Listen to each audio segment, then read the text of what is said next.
Oke, kita akan mulai untuk EBS kita hari ini. Kita berdoa dulu ya. Mari kita berdoa. Bapa di surga, kami serahkan waktu ini ke dalam tangan Tuhan. Roh Kudus menolong kami supaya kami mengerti dan kami bisa melakukan apa yang kami pelajari. Di dalam nama Tuhan Yesus kami berdoa. Amin. Oke, bersyukur hari ini kita boleh kembali memulai Elion Bible Study ya. Jadi hari ini kita akan belajar tentang doktrin gereja, dan karena kita masih belum bisa adakan di gereja, masih online, tapi karena keterbatasan kita untuk mengadakan Zoom, maka sekali lagi kita rekam lewat YouTube, tapi saya nggak sendirian ya, kayak yang EBS sebelumnya ngajak Boni dan Prisco gitu ya. Thank you udah nemeni saya. Nanti Boni dan Prisco boleh kalau ada yang mau ditanyakan atau mau di-sharingkan juga nggak apa-apa. Misalnya kayak dengar sesuatu tentang gereja gitu ya.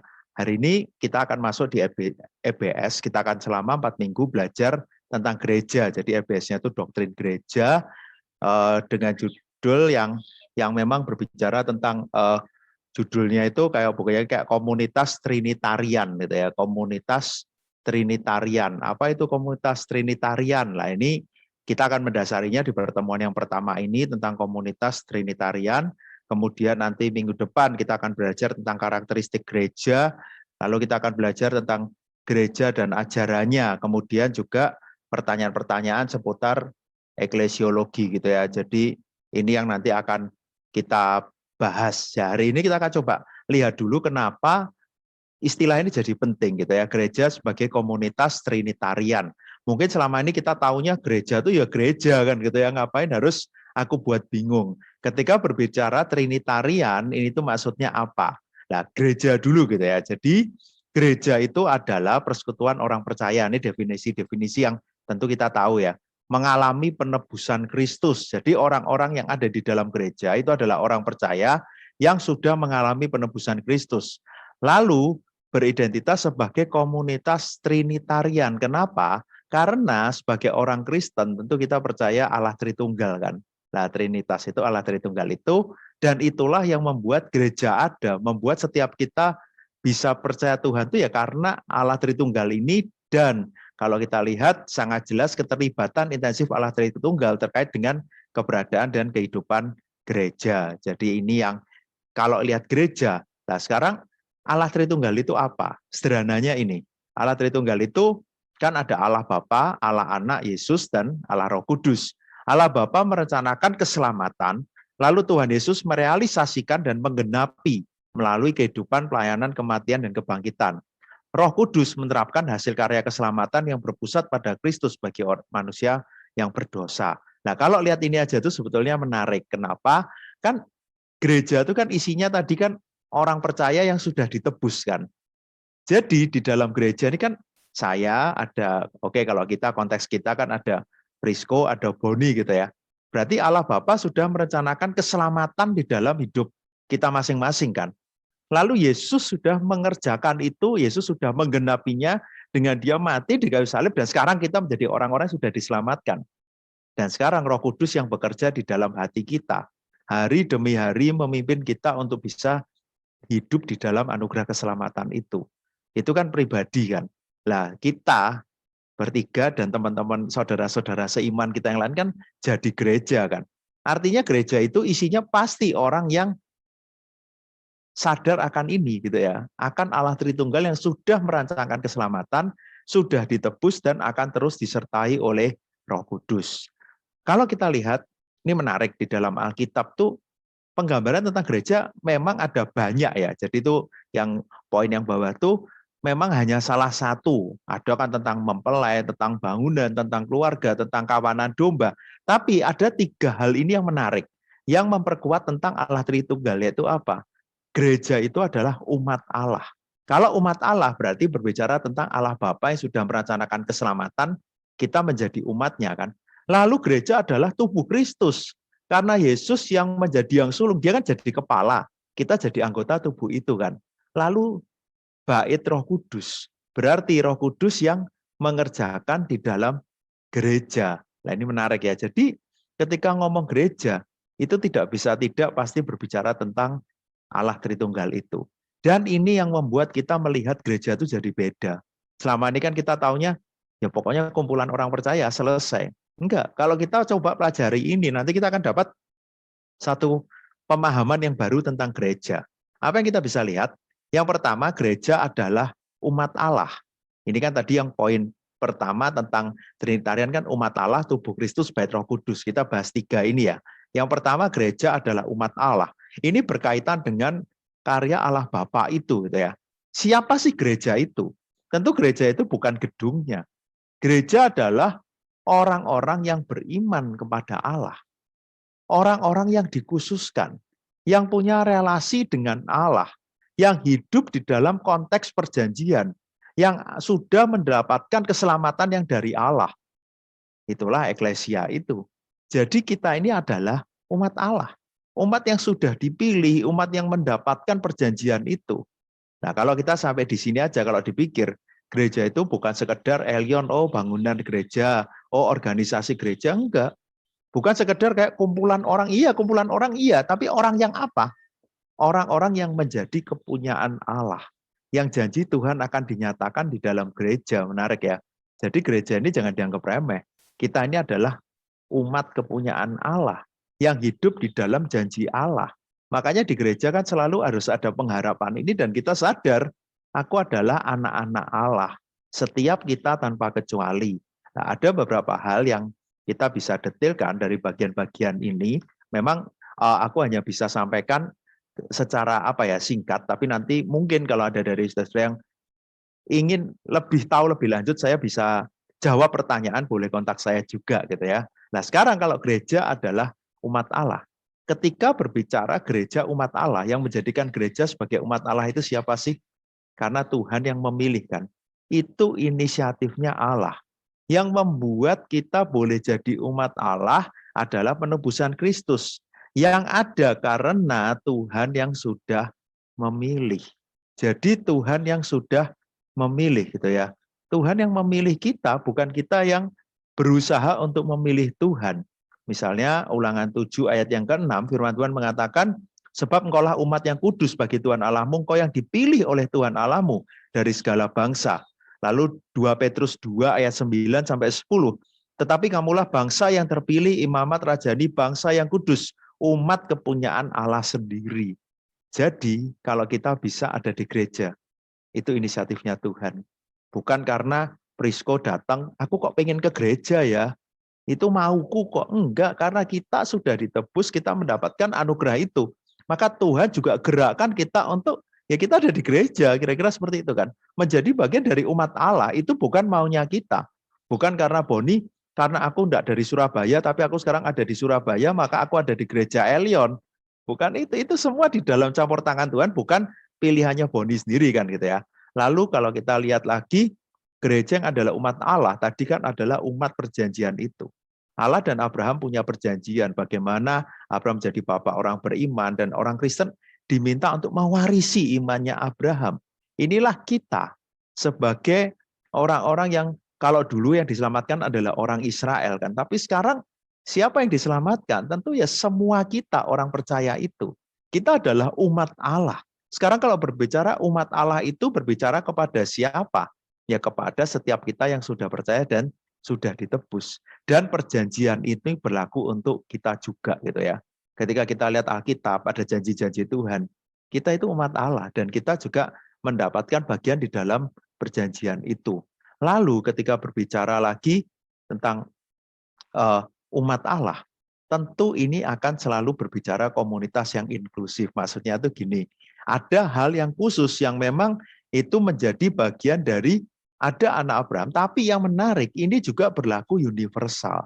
Jadi khusus tapi berlaku bukan hanya untuk orang Yahudi, tapi juga untuk semua orang. Karena itu kita nggak bisa bilang semua orang iya, tapi orang yang mana? Orang Yahudi, non-Yahudi, termasuk kita orang Indonesia, kita boleh mendapatkan bagian sebagai umat Allah. Tetapi tentu bukan sembarangan gitu ya. Tapi setiap kita yang mau beriman, setiap kita yang sudah dipilih, setiap kita yang mendapatkan anugerah Tuhan, inilah kita sekarang. Jadi ketika kita boleh mengikut Tuhan, nggak bisa kita itu kayak santai-santai dan merasa kayak kita itu yang sudah dipilih. Dan itu poin yang pertama ini selalu berbicara tentang inilah karya Allah Bapa itu. Inisiatif dari Tuhan yang membuat kita bisa ada gitu ya. Roma 4 ayat 16, karena itulah kebenaran berdasarkan iman supaya merupakan kasih karunia. Janji itu berlaku bagi semua keturunan Abraham, bukan hanya bagi mereka yang hidup dari hukum Taurat, tetapi juga mereka yang hidup dari iman Abraham, sebab Abraham adalah bapa kita semua. Jadi termasuk untuk kita. Lalu Allah juga kepemilikan Allah terhadap kaum tebusannya. Kita adalah umat yang menjadi milik dan kepunyaannya. Kita ini begitu berharga di hadapan Tuhan. Kita adalah umat kepunyaannya gitu ya. Nah inilah kita, jadi dia itu adalah Tuhan yang memiliki kita dan kita itu adalah milik Tuhan. Dia yang berkuasa di dalam hidup kita, dia yang berdaulat di dalam hidup kita, dan ketika kita boleh menjadi kepunyaannya, ini satu hal yang menarik gitu ya. Kita adalah pribadi yang dikenal oleh Tuhan. Di bahan ini ada menarik, ada kalimat betul-betul suatu keistimewaan yang mulia dan kemuliaan yang istimewa gitu ya. Mau bilang apa sih? Ya kita itu istimewa. Kita ini siapa? Tapi boleh menjadi milik kepunyaan Tuhan. Kalau ngomong milik kepunyaan Tuhan, berarti kita ini berharga loh. Semua orang di dalam gereja itu berharga. Gereja sendiri kekumpulan dari orang-orang yang berharga kan. Orang-orang yang istimewa. Orang-orang yang boleh ada di dalam rancangan Tuhan yang mulia itu. Dan kita sekarang boleh menjadi anak-anak Allah. Itu yang menarik ya. Jadi inilah umat Allah. Tapi ketika kita lihat umat Allah di dalam Alkitab, tentu tidak bisa dipisahkan dari tanggung jawab. Dia adalah Allah yang beranugerah, tapi dia juga meminta tanggung jawab dari kita. Semua adalah anugerah Tuhan. Tapi respon kita apa? Apakah kita sudah hidup seperti yang seharusnya sebagai umat kepunyaan Allah itu? Apakah kita memiliki kelakuan yang sesuai dengan seharusnya umat kepunyaan Allah itu? Dan kehidupan umat Allah akan memancarkan apa? Karakter Allah itu. Waktu mereka lihat umatnya, orang-orang di sekitar lihat umat Allah, dia akan lihat, ini siapa ya? Oh, orang Kristen. Oh, makanya aku bisa lihat Tuhan di sana. Harusnya gereja seperti itu. Kayak jadi ini poin yang pertama, kalau gereja kita bisa ada, kita pribadi-pribadi ini ada, semua hanya karena anugerah Tuhan. Tuhan yang memilih dan ikatan perjanjian itu berlaku untuk kita. Siapapun kita sekarang, kita adalah umat kepunyaan Allah. Hiduplah seperti seharusnya yang Tuhan mau. Lalu bagian yang kedua, gereja kan umat kepunyaan Allah. Lalu bagaimana gereja ini akhirnya bisa terjadi gitu ya. Kan tadi kan kalau perjanjian lama kan masih banyak hukum, nanti dengan iman kepada siapa. Ketika kita berbicara gereja yang menarik, tadi kan tentang Allah Bapa, ini adalah tentang Yesus. Gereja adalah tubuh Kristus. Bahkan dikatakan kekristenan itu adalah Kristus. Tanpa Kristus tidak ada iman Kristen. Kristus merupakan kepala dari tubuh, gereja selalu sebagai tubuh harus bergantung kepala untuk hidup dan bertumbuh. Kalau tidak bergantung kepada kepala, gereja itu mati gitu ya. Pertumbuhannya selalu bergantung kepada Kristus. Jadi umat kepunyaan Allah harus menjadikan Kristus sebagai pusat, sebagai kepala. Harus menjadikan Kristus sebagai yang utama. Karena kepada Kristuslah kita beriman. Dan Kristuslah yang menjadi kepala atas gereja. Nah, konsep ini menarik ya. Kalau kita lihat konsep tentang tubuh Kristus ini betul-betul kayak waktu Kisah Rasul 9 ayat 4 ketika Tuhan Yesus berjumpa dengan Saulus yang saat itu menganiaya orang Kristen dan dia belum percaya. Saulus, mengapa engkau menganiaya aku? Jadi kayak padahal Saulus itu menganiaya gereja kan. Tapi Yesus bilangnya, kenapa kamu menganiaya aku? Yesus tuh kayak bilang, ya gereja itu ya aku itu tubuhku yang kamu aniaya. Menarik ya, di ayat ini Yesus tuh bisa kok waktu berjumpa Paulus tuh bisa bilang, kenapa kamu menganiaya aku? Padahal kan yang dianiaya itu bukan Yesus tapi gereja kan. Itulah kita. Yesus pun bilang, ini adalah tubuhku. Karena tadi kita adalah umat kepunyaan Allah. Dan kita sekarang menjadi anggota tubuh Kristus. Ini sangat penting gitu ya. Dan tubuh Kristus ini menunjukkan ada lingkup lokal, makanya tubuh kan. Tapi tubuh ini bukan bekerja untuk diri sendiri, tapi kita juga menjadi kesatuan dari manusia semua orang percaya yang lain. Dan ini yang menarik ya. Ternyata jemaat juga memerlukan kelompok-kelompok itu untuk bertumbuh. Jemaat lokal berfungsi sebagai orang Kristen yang bergandeng tangan bersama nama Tuhan dimuliakan di seluruh dunia. Makanya tetap perlu gereja lokal, tetapi juga semua suku, bangsa harus percaya kepada Tuhan. Nah, yang menarik ketika berbicara tentang Kristus, muncullah persekutuan dengan sesama itu. Karena ketika Kristus menebus manusia, hubungan itu kan dipulihkan. Manusia akan pulih hubungannya dengan Tuhan dan juga dengan sesama. Karena itu kan Yesus bilang kasih Tuhan, kasih sesama kan. Gereja akhirnya menjadi berbeda. Sekarang ada urusan bukan cuma ke atas, tapi juga ke sekitarnya. Ketika ngomong tubuh Kristus, bukankah anggota tubuh yang banyak menggambarkan ini? Jadi umat kepunyaan Allah sekarang enggak cuma aku sama Tuhan, enggak. Tapi Tuhan persatukan di dalam tubuh Kristus itu. Kristus yang menjadi kepala, saling bergantung, setara, bertanggung jawab dalam pertumbuhan. Ini menarik ya. Jadi di dalam gereja, kita itu utuh di dalam Kristus, setiap kita itu setara. Saya, Boni, Prisko, dan jemaat yang di rumah kita itu setara. Kita saling membutuhkan. Kita semua harus saling mendukung untuk pertumbuhan kita bersama. Nggak boleh kita jalan sendiri. Lalu tubuh Kristus juga berbicara tentang karunia rohani. Kan ini menarik ya. Kenapa ada tubuh Kristus? Karena kan tadi, umat kepunyaan Allah ini harus berdampak dong di dunia. Harus bisa tampil beda di dunia. Caranya gimana? Tuhan berikan karunia-karunia itu supaya nama Tuhan dimuliakan. Karena itu nggak bisa sendirian. Kalau sendirian nggak akan lengkap, nggak akan kuat, nggak akan saling mendukung. Itulah gereja gitu ya. Nah sekarang kenapa ada lagi gereja tubuh Kristus? Ingat ya, Kristus kan sudah kembali ke surga.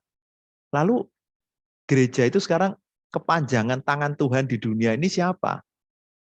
Jelas kamu akan menjadi saksiku kan. Orang percaya murid-muridnya dapat perintah itu kan. Kita adalah wakil Kristus di dunia. Kita perpanjangan tangan Tuhan untuk melakukan tugas gereja itu.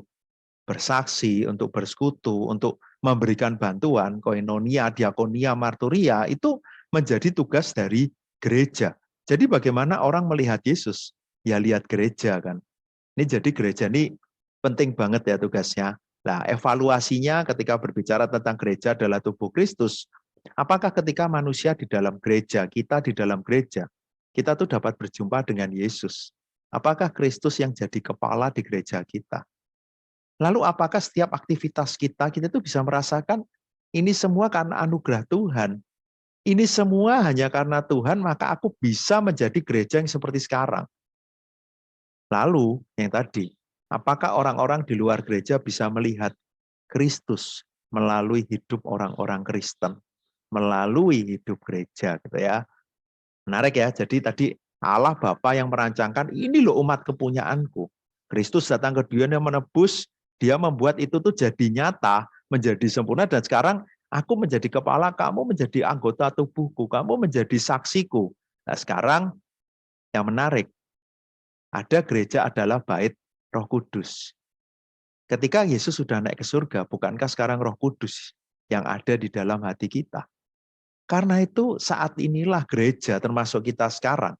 Hari ini kalau kita bisa ikut EBS, ini juga ada karya Roh Kudus di sana kan. Kristus mendirikan gereja melalui kuasa Roh Kudus, kita ingat Pentakosta. Jadi puncak tadi kan umat kepunyaan Allah sudah ditebus dan akhirnya bisa menjadi gereja setelah peristiwa Pentakosta. Setelah itu Roh Kudus terus bekerja di dalam gereja sampai hari ini gitu ya. Nah, berbicara tentang bait Roh Kudus yang dituliskan di Alkitab ini juga menarik ya. Karena bait Roh Kudus itu kan berbicara tentang siapa? Berbicara tentang pribadi, tapi juga berbicara tentang komunal. Berbicara tentang ini adalah ketika kita percaya Roh Kudus dan ketika kita di dalam persekutuan, ketika lihat Pentakosta itu kan orang banyak kan. Artinya bukan sekedar sendiri-sendiri, tapi setiap orang harus menerima Kristus secara pribadi, Roh Kudus ada di dalam dirinya. Lalu kemudian dia bersama dengan saudara seiman yang lain, karena itu kan ada karunia roh, ada buah roh, membuat mereka apa yang sudah mereka dapatkan, mereka bisa bagikan kepada komunitasnya. Karena itu berbicara bait Roh Kudus, relasi kita dengan Tuhan secara pribadi semakin intim, tapi kita nggak egois. Supaya orang bisa merasakan kasih Bapa. Orang bisa melihat anugerah Kristus. Dan orang bisa betul-betul merasakan persekutuan yang sejati itu. Jadi kalau umat kepunyaan Allah, tapi Allahnya kan kayak jauh. Yesusnya mana sekarang? Yesus sudah di surga. Roh Kudus memampukan kita bersatu menjadi umat kepunyaan Allah di dalam persekutuan yang sejati. Kehadiran Roh Kudus membuat kita menjadi komunitas yang hidup, gitu ya. Kita menjadi komunitas yang bertumbuh karena Roh Kudus tinggal menjadi pusat. Dan berbicara Roh Kudus selalu berbicara tentang ada kata yang dipakai bait Roh Kudus itu ruang Maha Kudus. Ketika Roh Kudus berdiam di sana, tentu itu menjadi pusat dari penyembahan kita. Jadi komunitas yang hidup, komunitas yang ada Roh Kudus yang berkuasa di situ, dan komunitas yang menyembah Tuhan. Tanpa peran Roh Kudus kita nggak akan bisa jadi gereja yang akhirnya bisa menjadi gereja yang bersama-sama menyembah, yang hidup, yang boleh berdampak bagi orang-orang di sekitar kita. Ketika berbicara tentang Roh Kudus, kenapa ini tadi kan gereja menjadi perpanjangan tangan Kristus, tadi kan gitu kan. Caranya gimana?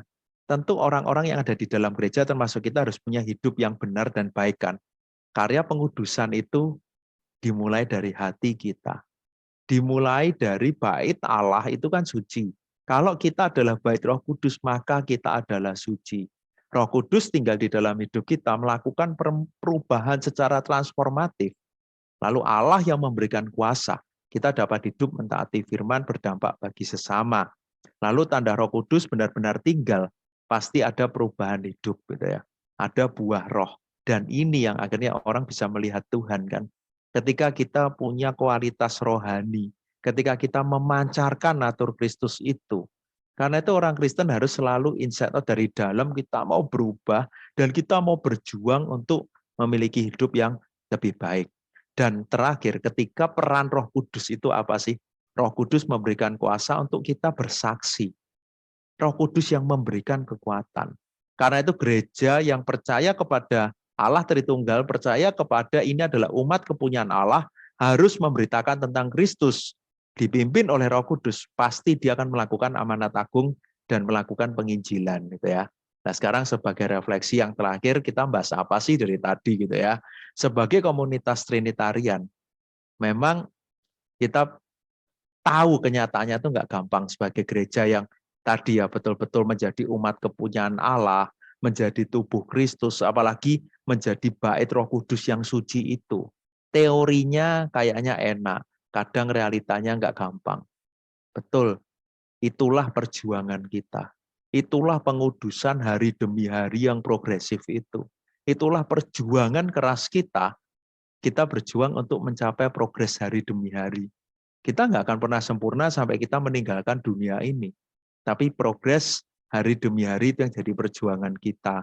Lalu komunitas yang berelasi dan relasi yang bersifat komunal. Jadi komunitas ini akan berelasi. Dan relasi-relasi ini yang membuat kita ini ada seperti sekarang. Seperti Allah Tritunggal.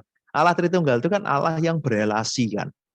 Artinya ini nggak cocok dengan individualistis. Kalau kita percaya kepada Tuhan, kita lihat dia adalah Allah Tritunggal yang berelasi, Allah Bapa, Anak, dan Roh Kudus, dan kita di dunia juga berelasi dengan dia, berelasi dengan sesama. Orang berdosa naturnya individualistis, tapi kita sebagai anak Tuhan, kita nggak individualistis gitu ya. Sebagai bagian dari gereja, pasti kita nggak individualistis. Persekutuan dengan Kristus, persatuan dengan Kristus berarti persatuan dengan umat Kristen yang lain. Kira-kira itu yang hari ini kita bisa bahas gitu ya.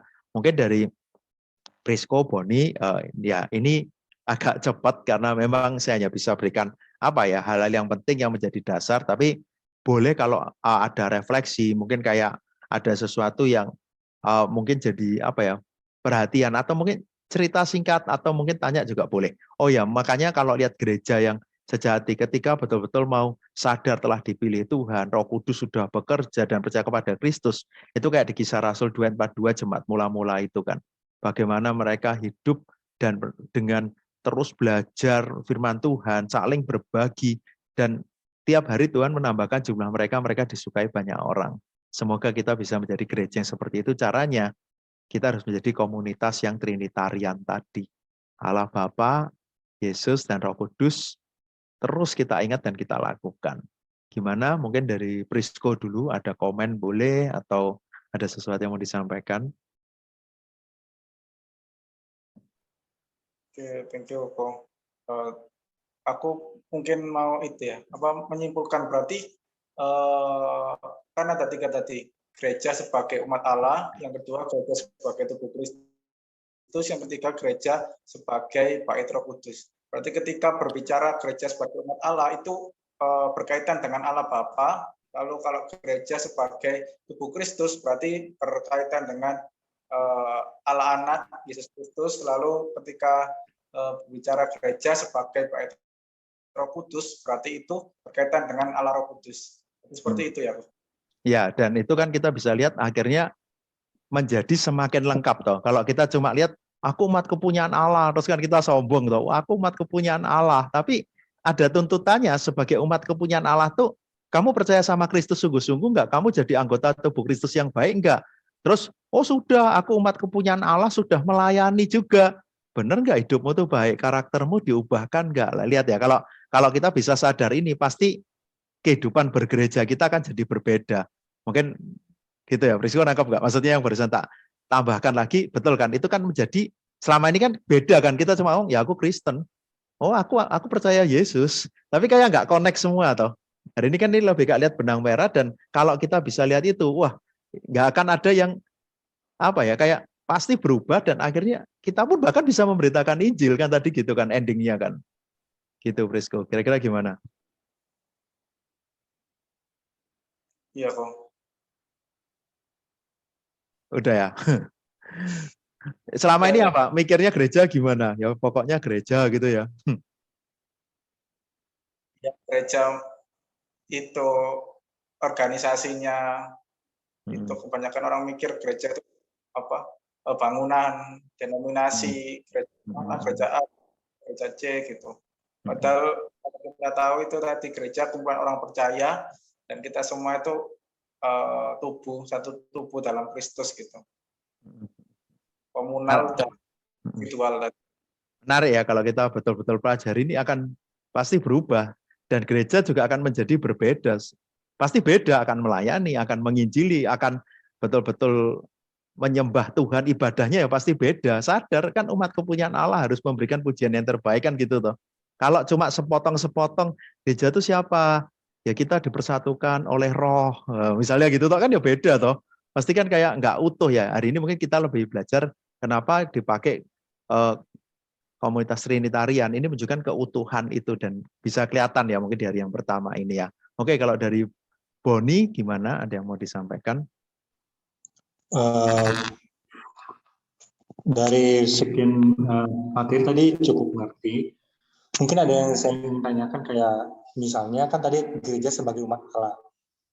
Nah, apakah itu kayak menentukan berarti kepercayaan kepada Kristus ya? Mungkin ada nggak yang saya tanyakan itu? Apakah itu juga menentukan sebagai kayak jumlah yang mengikutinya atau kayak kuantitas gitu?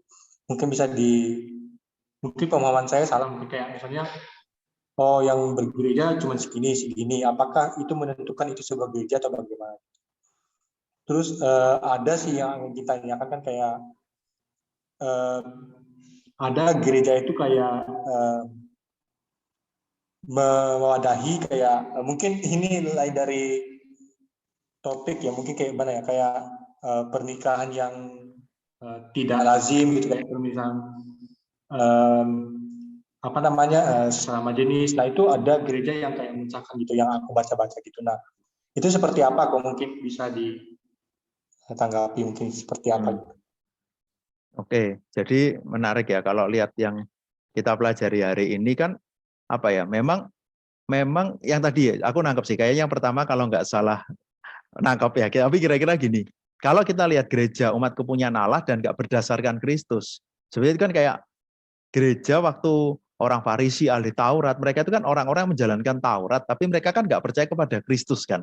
Akhirnya kan itu nanti ujiannya mana? Bukan masalah kita melakukan kegiatan keagamaan, bukan masalah bahkan Yesus bilang bukan kamu berseru Tuhan, Tuhan, aku bisa nggak kenal kamu, sudah melayani, tapi akhirnya memang terseleksi kan gitu ya. Yang disebut gereja adalah orang yang percaya kepada Kristus, yang ada perubahan hidup di dalam dirinya. Jadi nggak berbicara tentang jumlah. Mau banyak orang di gereja, tapi kita nggak tahu hatinya kan.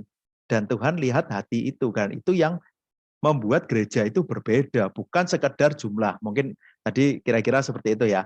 Lalu berbicara yang tadi, pertanyaan yang terakhir kayak gimana tentang hal-hal yang memang menjadi pertanyaan-pertanyaan di dalam gereja. Nanti kita akan mungkin minggu-minggu selanjutnya kita bisa bahas ini juga. Yang menarik, gereja ini tadi, sebagai bait Roh Kudus, dia harus menjaga kekudusan kan. Kekudusan apa? Yang sudah menjadi rancangan Allah. Sebagaimana seharusnya orang-orang yang sudah ditebus itu hidup. Sebagaimana seharusnya umat Allah itu hidup. Jadi nggak ada lagi kompromi dengan dosa. Ketika firman Tuhan katakan enggak, ya gereja harus bilang enggak.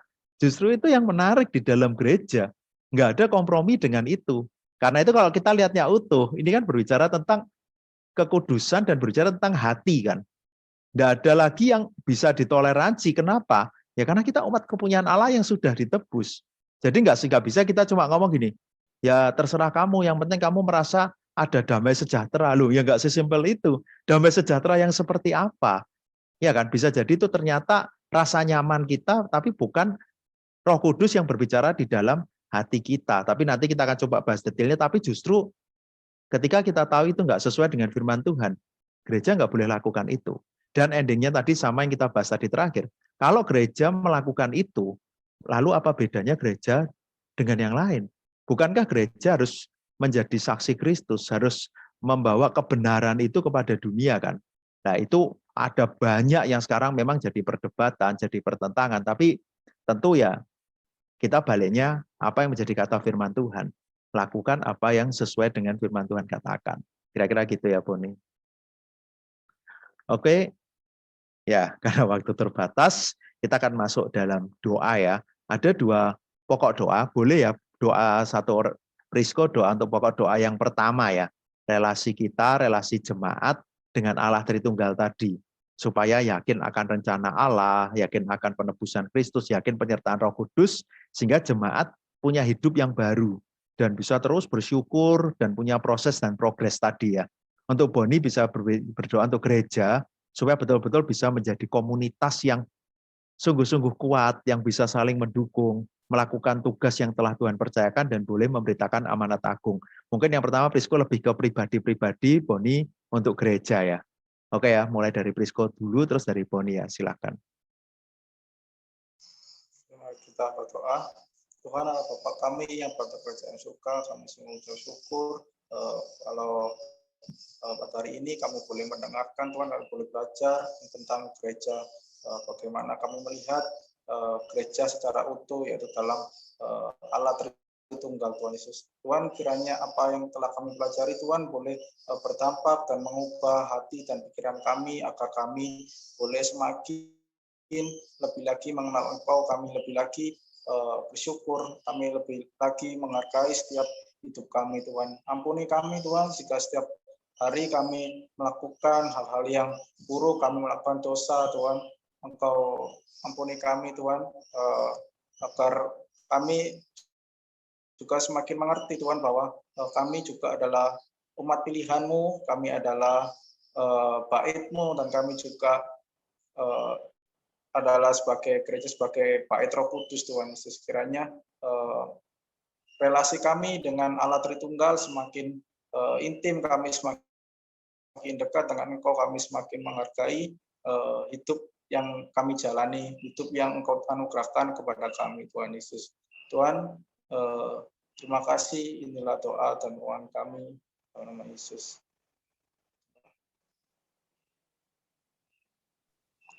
Ya, mari kita berdoa. Kita akan mendoakan gereja sebagai komunitas. Oke, kita akan berdoa. Bapa dalam kerajaan surga, kami berdoa mengucap syukur, terima kasih.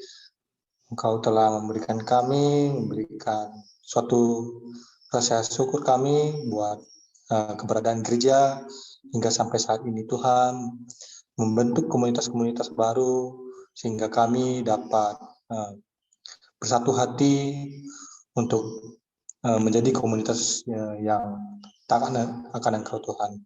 Tuhan, kiranya kami berdoa buat kami gereja ini, buat pelayan-pelayan yang berperan penting dalam gereja ini Tuhan.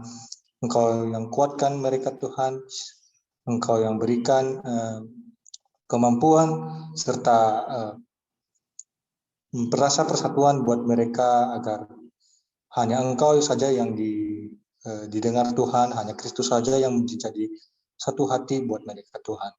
Kami juga terkhusus utamanya buat berdoa di Indonesia Tuhan, dan juga terkhususnya di Surabaya, buat kiranya juga di gereja-gereja yang ada di tempat ini Tuhan, biarlah menjadi komunitas yang lebih tumbuh rohani Tuhan, buat setiap kami juga di Kerajaan Prosperity Bukit Palma Tuhan. Kiranya Tuhan juga Engkau yang sertai Tuhan. Baik setiap kami, biarlah menjadi satu tubuh yang menjadi kuat, bertumbuh dalam iman Tuhan, dan menjadi Kristus yang lebih kuat Tuhan. Tuhan kami serahkan, hanya kehendak-Mu saja yang terjadi Tuhan, kami serahkan dalam nama-Mu Tuhan Yesus, kami berdoa. Amin.